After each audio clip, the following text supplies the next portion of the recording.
selamat pagi semuanya. Apa kabarnya nih? Ibu Ferdi berharap kita semua dalam keadaan yang baik dan sehat ya. Oke, hari ini kita mau dengar firman Tuhan. Sebelumnya Ibu Ferdi mau ajak kita semua untuk satu dalam doa ya. Mari kita berdoa. Bapa kami di surga, kami mengucap syukur hari ini Tuhan berikan kami kesempatan untuk kami mendengarkan sebagian dari firman Tuhan.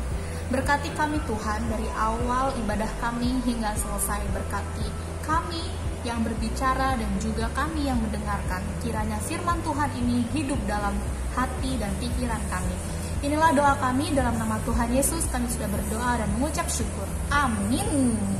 Oke, hari ini Ibu Ferdi mau membahas sebuah tema baru berkesinambungan dari tema sebelumnya ya. Tapi sebelumnya Ibu Ferdi mau kita main tebak-tebakan gambar dulu ya. Nah, Ibu Ferdi punya kertas di sini. Ibu Ferdi mau gambar sebuah gambar dan anak-anak coba tebak dari rumah ya apa gambar yang Ibu Ferdi gambar. Oke? Ibu Ferdi mau mulai dari garis sebelah sini. Kemudian di sini. Di sini. Dan juga di sini. Kira-kira anak-anak sudah ada yang bisa menebak belum ya? Ini gambar apa yang Ibu Ferdi gambar? Simpan dalam hati ya jawabannya. Lagi.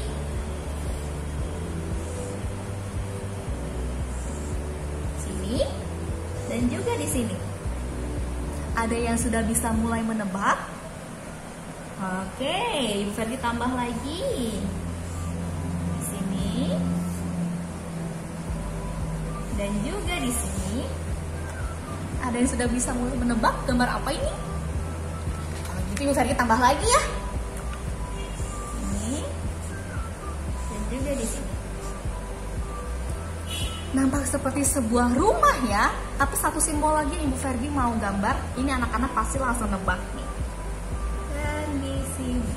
Nah, gambar apa ini ya? Ya, betul sekali, gedung gereja. Siapa yang sudah pernah pergi ke gereja? Kita semua sudah pernah pergi ke gereja ya. Kapan sih biasanya kita pergi ke gereja? Oh, Ibu Ferdi ada yang hari Minggu. Atau ada yang hari-hari lain kalau ada pelayanan Ibu Ferdi gitu ya. Satu lagi pertanyaan Ibu Ferdi mau tanya. Untuk apa sih kita ke gereja anak-anak? Apa gunanya kita ke gereja? Untuk apa kita di gereja? Oke, simpan jawabannya ya di pikiran anak-anak masing-masing. Pasti semua orang punya alasan berbeda kenapa kita harus pergi ke gereja. Tapi hari ini Ibu Ferdi mau kasih sebuah kebenaran firman Tuhan kepada anak-anak sehingga anak-anak sekarang semakin memahami tentang apa itu gereja dan kenapa kita harus ke gereja, misalkan seperti itu ya. Oke, jadi anak-anak di dalam Alkitab itu tidak pernah disebutkan gereja itu harus ada gedung atau bangunan atau menara ya. Tapi gereja itu adalah orang-orang yang ada di dalamnya dan apa yang dilakukan pada orang-orang itu. Ya, apa yang mereka lakukan ya. Jadi gereja itu bukan hanya gedungnya saja kalau di dalam Alkitab ya, tetapi orang-orang di dalamnya. Apakah orang-orang di dalamnya itu percaya kepada Kristus atau tidak? Dan mereka seharusnya menyembah siapa? Menyembah Tuhan. Itulah yang disebut dengan gereja ya. Ada sebuah lagu nih seperti ini. Gereja bukanlah gedungnya dan bukan juga menaranya. Buka pintunya dan lihat dalamnya. Gereja adalah orang-orangnya. Iya, betul. Ya, orang-orang di dalamnya apakah itu percaya kepada Kristus dan menyembah Kristus? Kalau iya, itulah yang disebut dengan gereja. Lalu Ibu Ferdi bagaimana sekarang? Kita tidak bisa ke gereja Ibu Ferdi karena keadaan pandemi seperti ini mengharuskan kita stay at home Ibu Ferdi walaupun sedang beribadah. Apakah kita tidak pergi ke gereja? Tentu saja tidak. Tadi sudah Ibu Ferdi jelaskan bahwa di dalam Alkitab gereja bukan hanya sekedar bangunannya, tetapi orang-orang di dalamnya, orang-orang yang percaya dan menyembah siapa? Menyembah Tuhan, menyembah Kristus. Ibu Ferdi yang mau ajak kita semua buka Alkitabnya dalam Imamat. Imamat 23. Imamat 23. Saya ditunggu ya. Buka buka Alkitabnya di Imamat 23. Kita mau baca dari ayat 1 sampai ayatnya yang ketiga. Ibu Ferdi baca dari sini, anak-anak ikuti dari rumah ya. Judul perikopnya hari raya. Tuhan berfirman kepada Musa, berbicaralah kepada orang Israel dan katakan kepada mereka, hari-hari raya yang ditetapkan Tuhan yang harus kamu maklumkan sebagai waktu pertemuan kudus. Waktu perayaan yang kutetapkan adalah yang berikut. 6 hari lamanya boleh dilakukan pekerjaan, tetapi pada hari yang ke-7 haruslah ada Sabat, hari perhentian penuh, yakni hari pertemuan kudus. Janganlah kamu melakukan sesuatu pekerjaan. Itulah Sabat bagi Tuhan di segala tempat kediamanmu. Nah, anak-anak, Tuhan menginginkan kita, tadi sudah dibaca dalam perikopnya di Imamat ya, Tuhan itu menginginkan kita berhenti dari segala sesuatu, berhenti dari rutinitas, berhenti melakukan pekerjaan, dan melakukan pertemuan kudus dan khusus kepada siapa? Kepada Tuhan. Nah, anak-anak, ini disebut dengan hari Sabat. Ya, disebut dengan hari Sabat. Jadi ada satu hari khusus di mana kita berhenti bekerja dan kita mengkhususkan hari itu untuk apa? Untuk bertemu dan menyembah Tuhan. Itulah yang disebut dengan hari Sabat.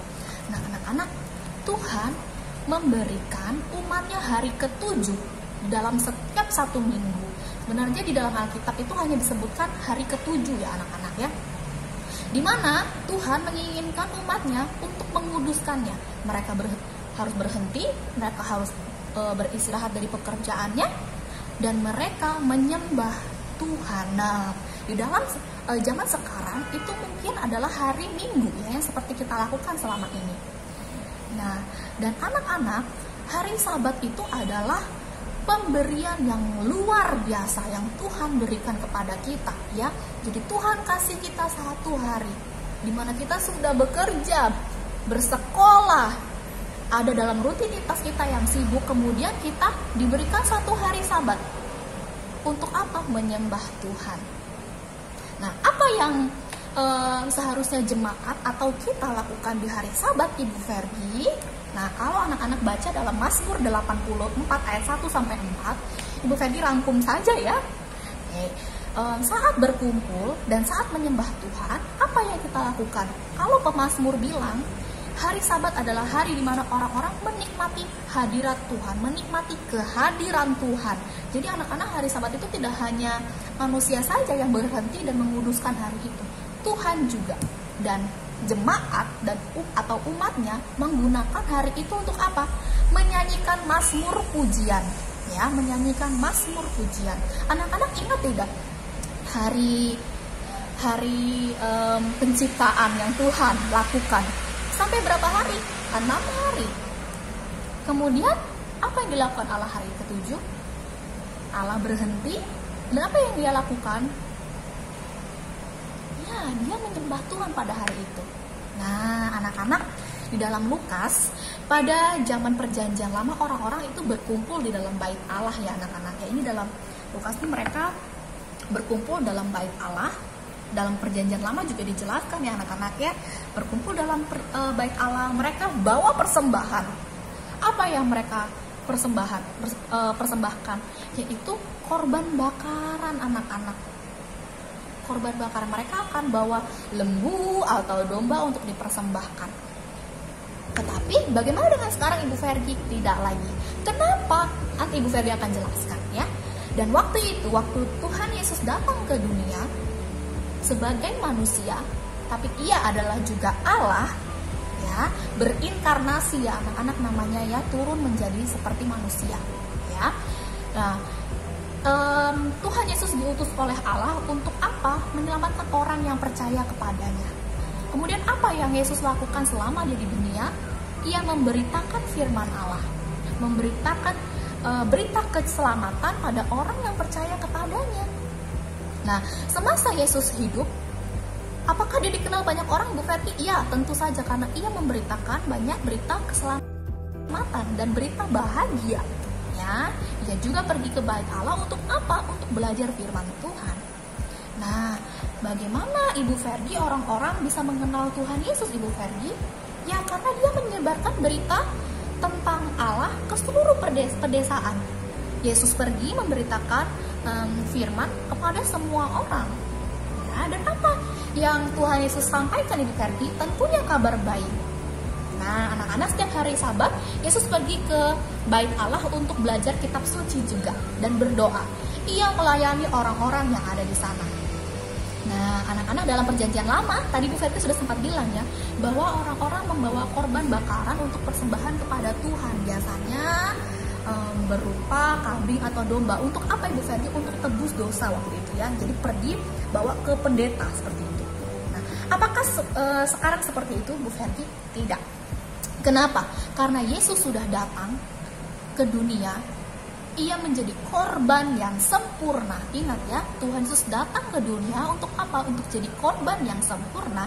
Ia datang ke dunia untuk selamatkan orang yang percaya kepadanya. Bagaimana yang tidak percaya, Ibu Fergie? Ya tentunya tidak termasuk ya.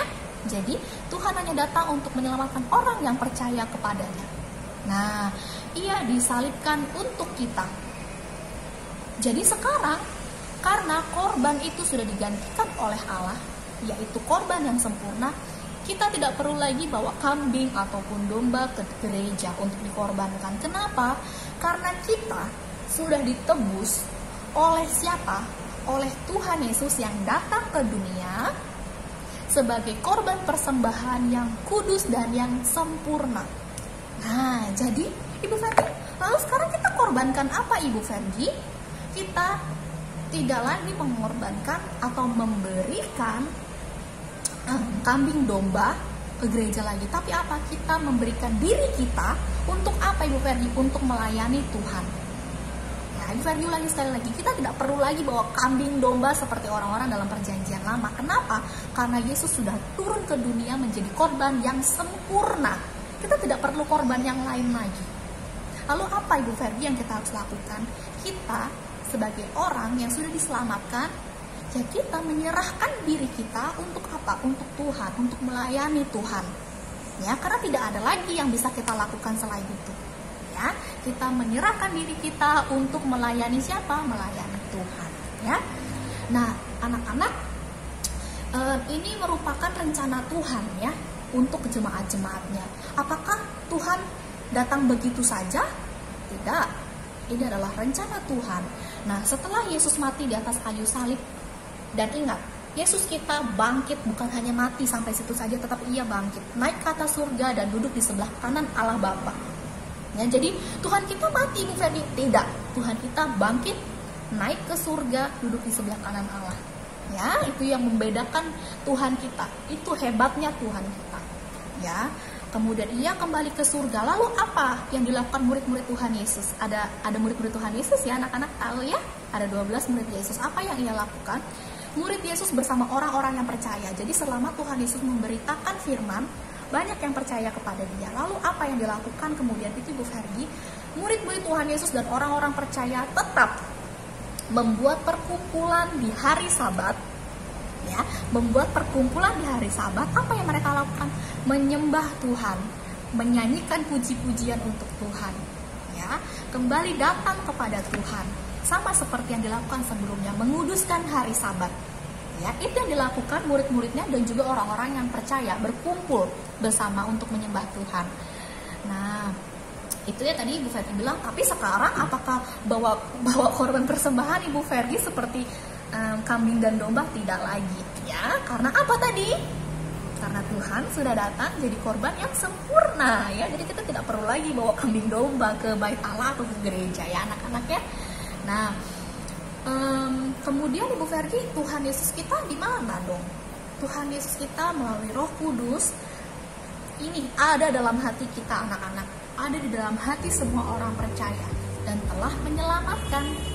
Nah, termasuk sekarang anak-anak, walaupun kita terbatas dalam bertemu atau beribadah di dalam gedung gereja, ya kita tidak bisa lagi ini, Ibu Fergie, bertemu dalam gedung gereja. Tetapi kita tetap bisa menguduskan hari Sabat dan beribadah kepada Tuhan. Bagaimana caranya? di dalam waktu hari Sabat kita mengkhususkan waktu itu untuk apa? Berkumpul bersama siapa? Ibu Ferdi? Bisa bersama keluarga. Untuk apa? Memuji dan menyembah Tuhan. Itulah gereja ya anak-anak ya. Jadi Ibu Ferdi, kalau tidak bisa ke gereja gimana? Berarti kita tidak pergi ke gereja kok? Tidak. Saat kita berkumpul, mengkhususkan satu hari Sabat, dan kita menyembah Tuhan, menyanyikan mazmur pujian untuk Tuhan, membaca firman Tuhan, dan menguduskan hari itu dan berhenti bekerja, itulah gereja. Ya, jadi gereja adalah orang-orang di dalamnya anak-anak, di mana orang-orang itu menguduskan hari yang disebut hari Sabat untuk apa? Untuk beribadah dan menyembah Tuhan. Nah, hari ini segitu saja ya firman yang Ibu Ferdi mau bawakan kepada kita. Semoga ini memberkati anak-anak semua. Mari kita satu dalam doa. Bapa kami di surga, kami mengucap syukur karena Tuhan memberikan kami firman yang begitu hidup untuk diri kami. Kami sadar bahwa kami memang harus betul-betul dan sungguh-sungguh menguduskan hari-hari kami untuk memuji, memuliakan nama Tuhan. Terima kasih Tuhan untuk hari yang indah ini. Dalam nama Tuhan Yesus kami sudah berdoa dan mengucap syukur. Amin. Terima kasih semuanya. Sampai ketemu lagi di minggu-minggu selanjutnya. Selamat beribadah.